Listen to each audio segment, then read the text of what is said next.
everybody. We are here today because of an amazing rescue that happened last week of an American bald eagle here in Ozaukee County. And with me today is Deputy Mike Zilke, who arrived on the scene. We have We Energy's lineman Mike Byrol, and then we have Pine View Wildlife Rehabilitation Center Kristen Bustamante. Good, I got their names right. Who will be talking to you today. Mike's going to share the story of how he came upon the bird, and then Deputy Zilke will be sharing how he came about in the amazing body cam video that's been shared across a lot of our social media channels, and then Kristen can give an update on the bird. Thank you. So I was on my way to my next job, and I saw something black in the ditch up ahead, and I didn't know what it was, so as I got closer, I noticed there's a little white on it, and in the back of my mind, I was thinking, it can't be a bald eagle.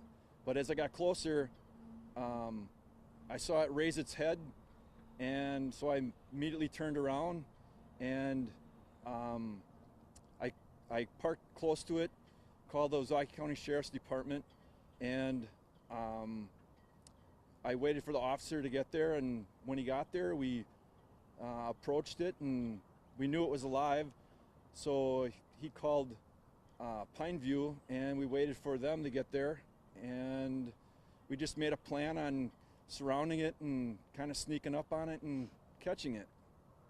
So that's all I got. Yeah. Can you spell your first and last name for me? Sure, it's Mike, and the last name's Byrol, B-A-I-E-R-L. Cool. And just one question for you. You know, obviously being a bald eagle, you know, the symbol of America, you know, just being able to help. I know you'll help any animal, but just the fact that it was a bald eagle, you know, did you feel any other sense of duty in that regard? Oh, it was amazing. Being a bald eagle, you don't see them very often, and being up close and personal, it was pretty awesome.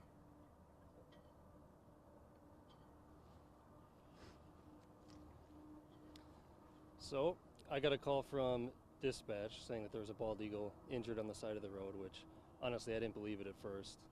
We get sent to injured animals a lot. People have a tendency to make mistakes or exaggerate, so I figured, okay, it'll be a hawk or a turkey or something. I actually called Pine View Wildlife on my way up just in case it was an eagle, so I'm probably going to need help with this. The woman in charge, her name is Jean Lord, she told me that she said just throw a blanket over it, put it in the back of your car, and I figured there's no way it's going to go that well, but okay, we'll give it a shot. So I got there, I met with Mike, and said, yeah, that's definitely a bald eagle. We walked up to it, and he kind of ran off into a field. So my job at that point was to make sure the eagle stayed out of traffic. I didn't feel like chasing it, so I called my friends at Pine View back, and I said, I'm going to need some help out here, and that's when they showed up. When you first engaged with the eagle, how did that impact? It's obviously scared, probably. Oh yeah. Was it a pretty tense situation? When I got there, we weren't sure if it was alive. It wasn't moving. It was kind of laying down all the way. It popped up right away when I got close to it, and you could tell its wing was injured. One was higher than the other, so he started running away off into a field. Luckily, not into traffic. So. It's just like a power line, I believe, like the cause of the injury. I'll let her speak to that. Yeah. That's what I thought at first. Is kind of what it looked like, but it sounds like it could have been something else. I'll just have you say it's your first name. Sure. First name is Mike. Last name is Zilke. Z-I-L-K-E. I'm a little shorter than these guys. The microphones. Sorry. No, you're fine. No problem. Just I have the same problem. Just giving an update on the eagle. It is resting comfortably in our ICU unit. Fortunately for him and for us, we haven't really started our busy season quite yet. So he is currently our only patient in that area. So he is able to have as much quiet and peace and as much as he needs. He's eating very well, On admit, he was already in very good body condition, so we didn't have to worry too much about the fluid therapy and getting them back up to the calories and everything that he needs. And we are still waiting for one last reassessment to kind of go over what the final outcome will be. I will let you all know that at this point we are assuming and have kind of diagnosed a shoulder dislocation. And unfortunately for our birds of prey and really all birds, they don't have the same sort of kind of like that ball and socket joint that we have.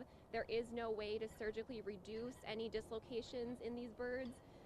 And any joint injury is looked at as a poor prognosis and is often seen as a death sentence. But like I said, we are doing some final radiographs and going to be reassessing before we make that final decision, just to make sure that we are making the right call. I would say within the few days that we have here yet in the week, our vets that we work with, the Little Animal Hospital, Dr. Brian Rollman, is very busy. He, I think, is the only vet on staff right now, and we work with their schedule as much as we can, and he is always very good about getting us in when needed. So we're just kind of waiting on him to give us a call on when he can see us again.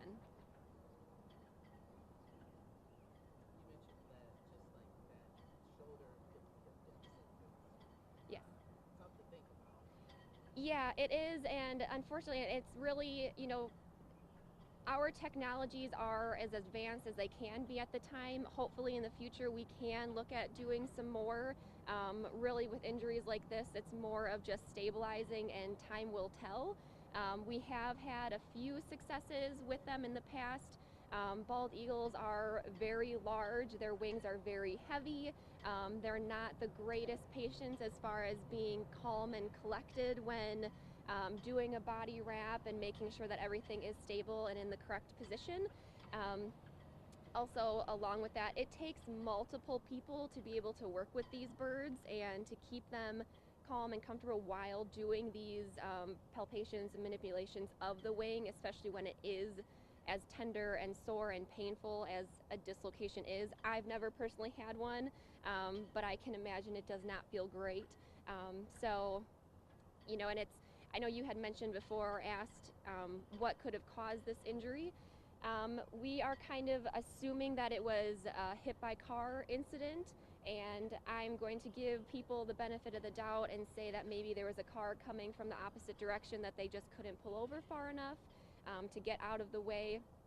And with these birds being as large as they are, they need a lot of breath and a lot of room to be able to propel themselves to get off of the ground. So if it saw the car coming and became startled and scared, it could have spread its wings out, and that wing being out in the wrong place at the wrong time could have been what got hit and popped that shoulder out. That is the only injury that we are seeing. There is no fractures, there was really no blood. So it's an unfortunate injury, but I don't think it was intentional by any means by the person, because it would have caused a lot more damage than that. And I know we had said maybe the power lines. These birds are agile. Power lines are stationary. I know you hear about instances with windmills and everything, but that's because they're moving, so the birds don't account for that. Also, they are very tunnel vision. So they're not going to look and see, oh, this thing is coming at me, I'm going to get hit by it. So the likelihood of it running into something is very unlikely, especially at the age that it was. We're assuming it's around 4 years old, just because it does have a little bit of that brown mottling left on that tail feathers that they take about 5 years before their head and their tails are completely white, as they start almost completely black or dark brown, and they just kind of slowly work their way to that coloration. Kristen Bustamante, Bustamante. Kristen,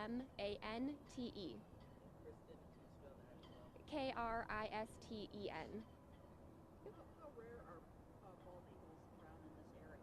So luckily for them, their populations are on the incline, so they're doing really well. But along with that, unfortunately, means that there's going to be a lot more instances like this because they're around. They're going to be more exposed to people. But I know I hear from everyone that as soon as they find out what I do as a job, I hear about all the eagles all over the place, and I know that I'm not sure who had mentioned that there were actually 2 in that area that they had seen previously.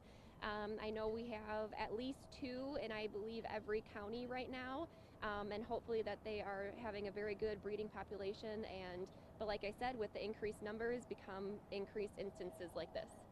Are they apt to try to eat carcasses in the road? Is that what you think happened? Yeah, so bald eagles are scavengers the same way that turkey vultures are. So I get a lot of calls of eagles, oh, it's out in the field or it's along the side of the road.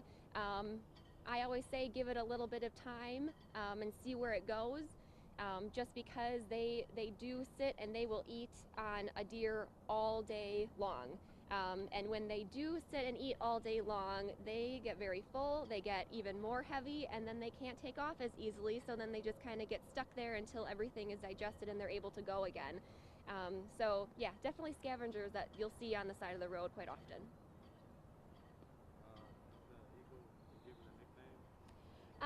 We do not name our birds or anything at our patients, I should say, at Pineview, just because of the turnover rate. We never intend to keep them. Only our educational birds and reptiles have names, just because we know that the outcome may not always be great, and that can kind of form this attachment, and we try. Emotion is always involved in this, but we try to take a step back and be as scientific and professional as possible. But I know there are plenty of patients that get admitted that already have names by kids and everything, so if you guys would love to name it, that's fine with me.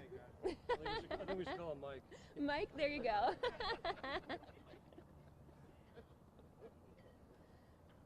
So, what would you give is it a female or a male? Sorry, I was saying he before. I would say it's a female. We do not do like the scientific way of sexing. We do it all based on weight, and females in the bird world are always larger than the males. And since this was a 10-pound bird, we are erring on the side of it being a female. And what is her chain of tooth length that would be birth? Right now we always kind of say 50-50. Again, just to err on the side of caution. I don't want to give false hope, but I also don't want to say, yep, that's it, that's the end of it, because like I said, we are still waiting to do that kind of final reassessment to make sure that we're making a right decision. Anything else we should have asked you? What was that? Anything else we should have asked you about the incident? That seemed pretty well covered to me. People should be careful as Yeah, absolutely. If you ever see any animal on the side of the road, definitely give it as much space as you can. You never know which direction it's going to go, and like I said, these birds have tunnel vision, especially owls at night. They will fly literally right in front of you, just because they can't see. And with that, I do want to let everyone know, if you do hit something, it's always better to stop and see what it's doing and give us a call.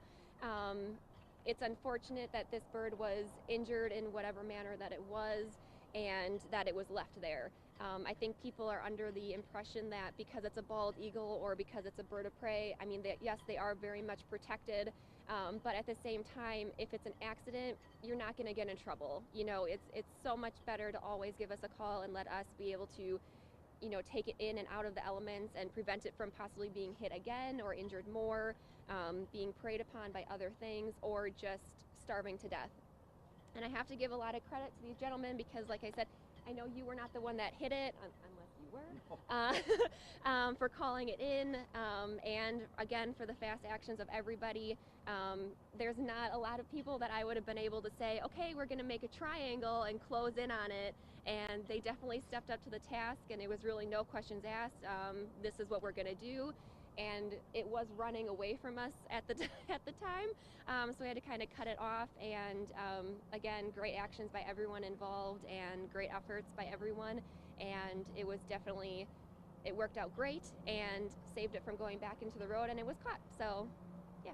So, how long do you think the bird had been there, and how did it look when you found it? Well, it was in good body condition, so it couldn't have been there too long, and that is actually a road that I drive on quite frequently. But as Mike had mentioned, I could have mistaken it as a as a garbage bag as well, without it popping its head up. It's not one of those things, and it was in the ditch. It wasn't just sitting on the side of the road. It was definitely more in kind of the culvert area where if you weren't really looking, you may not have seen it. But it's hard to say with these robust birds. It can take a while for them to become emaciated, based on how recently they had fed and everything, but it was in good body condition, so I would say that it wasn't there for more than a day. Okay, and which road was this? What was Where it? was it found? It was on just north of Shady Lane, which is the Pioneer Village area. In Saukville, yeah, Saukville.